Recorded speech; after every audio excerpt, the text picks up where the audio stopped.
यीशु मसीह के मधुर नाम में एक बार फिर से आप सबका स्वागत है। और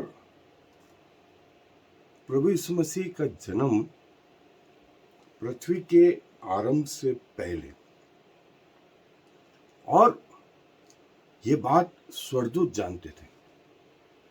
और इतना समय पृथ्वी के आरंभ से जब गुजरा तो स्वयं परमेश्वर पिता, स्वयं परमेश्वर पुत्र प्रभु यीशु मसीह, पवित्र आत्मा, ये सब जानते थे। इवन शैतान भी जानता था, उसके दूत भी जानते थे कि प्रभु यीशु मसीह इस पृथ्वी पर कब आएगा, कैसा उसका जन्म होगा, और जिसका वर्णन हमें कहीं और नहीं, सुसमाचारों में नहीं, प्रकाशित वाक्य के 12वें अध्याय में मिलता है, और जो हम देख भी चुके हैं। सो मैं अब आपको कुछ समय काल के हिसाब से, जो एक पार्ट ऑफ क्रोनोलॉजी है, जब पृथ्वी का आरंभ हुआ तब से प्रभु यीशु मसीह के प्रथम आगमन तक का जो हिस्सा है काउंटेबल, वो मैं आपको उसमें ले चलूंगा। और एक और महत्वपूर्ण चीज है, जब हम प्रभु यीशु मसीह की वंशावली को देखते हैं, लूका रचित सुसमाचार और मत्ती रचित सुसमाचार में परमेश्वर वो वंशावली आदम से प्रभु यीशु मसीह तक, और एक वंशावली यीशु मसीह से अब्राहम तक, ऐसी। सो परमेश्वर के लिए कोई बात कठिन नहीं है। पृथ्वी के आरंभ से प्रभु यीशु मसीह तक वो सब बातों का ख्याल रखता है, सब बातें उसके अनुसार। दिन यदि 24 घंटे गुजरते हैं तो कैसे होंगे? ये किसके द्वारा निर्धारित है? परमेश्वर के द्वारा। वर्ष होंगे पृथ्वी के उस ऑर्बिट में घूमने के कारण, किसके द्वारा? परमेश्वर। चंद्र ग्रहण और सूर्य ग्रहण कैसे होंगे, दूसरे ग्रह कैसे घूमेंगे, इसका सेंटर बिंदु सूर्य रहेगा। और ये सारी बातें किसके द्वारा निर्धारित है? परमेश्वर के द्वारा। इसीलिए परमेश्वर के लिए कोई बात कठिन नहीं है कि वो उसे ना प्रकट करे। सो परमेश्वर ने ये प्रकट किया कि वो इतने सामर्थ्य हैं। प्रभु की जीनियोलॉजी को ही हम देखें तो हम आश्चर्य से बढ़ जाते हैं कि परमेश्वर ने हमें अपनी जीनियोलॉजी कितनी मालूम, 3-4 पीढ़ी, 10 पीढ़ी, उसके बाद नहीं मालूम, लेकिन परमेश्वर को पूरी मालूम है।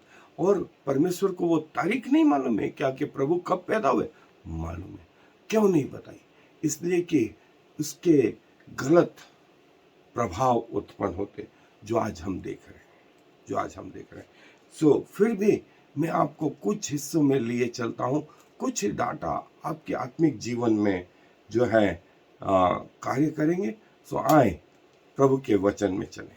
सो दोस्तों, जैसा मैंने बताया कि प्रभु यीशु मसीह का आना एक आकस्मिक घटना नहीं है, वो एक प्री प्लान, उसका सेकंड, उसका मिनट, उसका कौन सा घंटा होगा, कौन सा दिन होगा, कौन सी तारीख होगी, कौन सा वार होगा, कौन सा वर्ष होगा, ये सब डिसाइडेड है। उनके प्रथम आगमन का ऐसा डिसीजन किसी और का नहीं, स्वयं परमेश्वर। और वैसे ही पृथ्वी का अंत, प्रभु यीशु मसीह का द्वितीय आगमन, इसका एक एक सेकंड कब वो होगा, कौन सा मिनट होगा, कौन सा आवर होगा, कौन सा दिन होगा, कौन सा वार होगा, कौन सा माह होगा, कौन सा वर्ष होगा, ये सब कैसे है? डिसाइडेड है। हमारी सोच के बाहर है, लेकिन ये परमेश्वर के द्वारा डिसाइडेड है। और यही कुछ बातें जो है मैं आपको बता रहा हूं। सो और जैसा हम देखते हैं कि स्वर्गदूतों को ये बात मालूम थी कि प्रभु कब आएंगे। ये बात उन्होंने पुराने नियम में उत्पत्ति से बताना शुरू कर दी। उत्पत्ति की पुस्तक से जो है प्रभु के प्रथम आगमन और पृथ्वी के अंत को बताया जाने लगा। और जो है स्वर्गदूतों ने जब ये बात प्रैक्टिकल हुई पृथ्वी पर, तो वे आनंद से भर गए और परमेश्वर की महिमा करने लगे। यहां हमें समझ में आता है कि जो स्वर्गदूत भी हैं वे भी आश्चर्य से, वे जानते हैं कब, इसलिए उन्होंने कहा शब्द, मत डरो, मैं तुम्हें बड़े आनंद का सुसमाचार सुनाता हूं जो सब लोगों के लिए होगा। पहली चीज थी मत डरो, और फिर कहा मैं तुम्हें बड़े आनंद का सुसमाचार सुनाता हूं, जो तीसरी चीज जो सब लोगों के लिए होगा, और उसके बाद जब उन्होंने महिमा करी तो वे जो है वापिस स्वर्ग को चले गए, और स्वर्गदूतों ने कहा कि आए हम इन बातों को जो हम पर प्रकट किए देखें। और क्या हुआ देखें, जो ट्रेडिशनल जो प्रभु का जन्म 25 दिसंबर और 919 साल हो गए थे पृथ्वी को बने हुए। 25 दिसंबर से कैलकुलेट करें, और जब से परमेश्वर ने आकाश और पृथ्वी की रचना करी तब से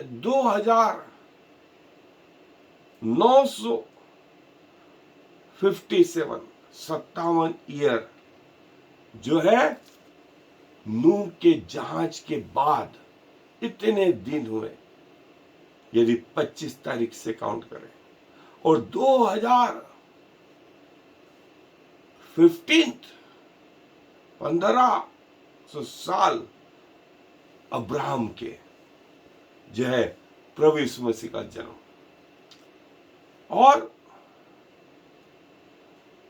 1510 दिन मूसा से आने के बाद इज़राइल का, जब से वे मिस्र से निकले, 1032 साल दाऊद के बाद में 65 सप्ताह दानियल की भविष्यवाणी के अनुसार 194 ओलंपियाड्स और 750 साल रोम की नींव रखने के बाद, और 40 साल अगस्तुस कैसर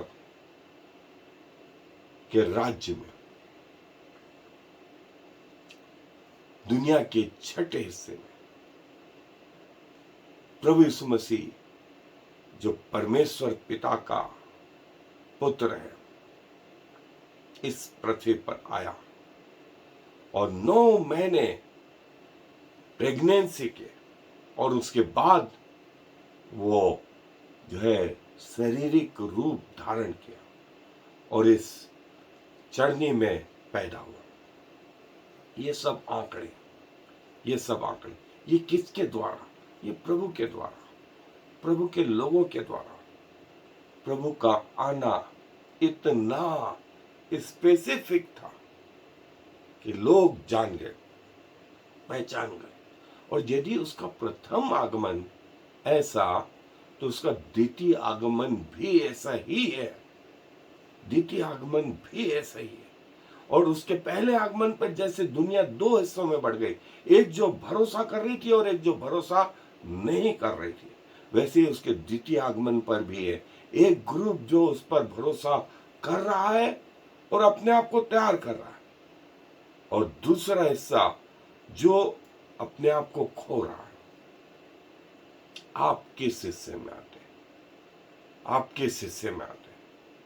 सो प्रभु आपकी सहायता मदद करें कि आप अपने पृथ्वी के जीवन में सही निर्णय ले पाए, ताकि जब अंत आए तो आप उसके साथ अनंत जीवन स्वर्ग में प्रवेश करने वाले हो। प्रभु हम सब की सहायता मदद करें। आए दुआ करें। प्रभु जी धन्यवाद देते हैं, आपका इस पृथ्वी पे आना, उसका एक एक सेकंड, एक एक मिनट, एक एक घंटा, एक एक दिन, एक एक माह, एक एक वर्ष, शताब्दियां, ये सब आपके द्वारा निर्धारित की गई और उसी समय पर आप इस पृथ्वी पर आए। आपका प्रथम आगमन जैसा हुआ वैसा आपका द्वितीय आगमन भी होगा। आपका वचन ऐसा कहता है, हम इसे जान पाते हैं प्रभु। और प्रभु आप हमारी आंखें खोलते हैं कि हम आपकी उन गहरी बातों को देख सकें। आप हमारे आत्मिक कान खोलते हैं कि हम आपकी वाणी को सुन सकें। प्रभु जिन्होंने अपने निर्णय आपके साथ रहने के लिए लिए, उन जीवनों के लिए धन्यवाद देते। और जो अभी तक ऐसा नहीं कर पाए प्रभु, या उनमें योग्यताएं नहीं है या निर्णय लेने की क्षमताएं नहीं है, उन लोगों के लिए भी दुआ करते हैं प्रभु अपना अनुग्रह करें, अपनी दया करें कि वे उचित निर्णय ले पाए, इसके पहले कि उनकी मृत्यु हो या आपका आना इस पृथ्वी पर हो। सो प्रभु आप फिर आएंगे और जैसा आपने अपने वचन में कहा है वैसा अक्षर से अक्षर पूरा होगा। सारा आदर आपको देते हुए इस विनती को प्रभु यीशु मसीह के नाम से मांग लेते हैं, आमीन। और फिर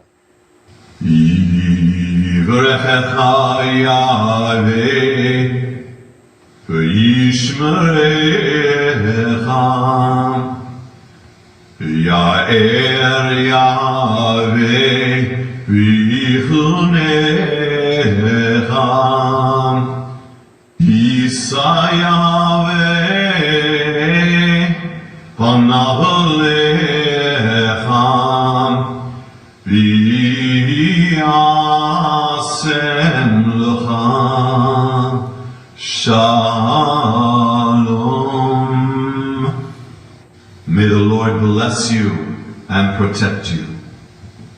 May the Lord smile on you and be gracious to you. May the Lord show you his favor and give you his peace.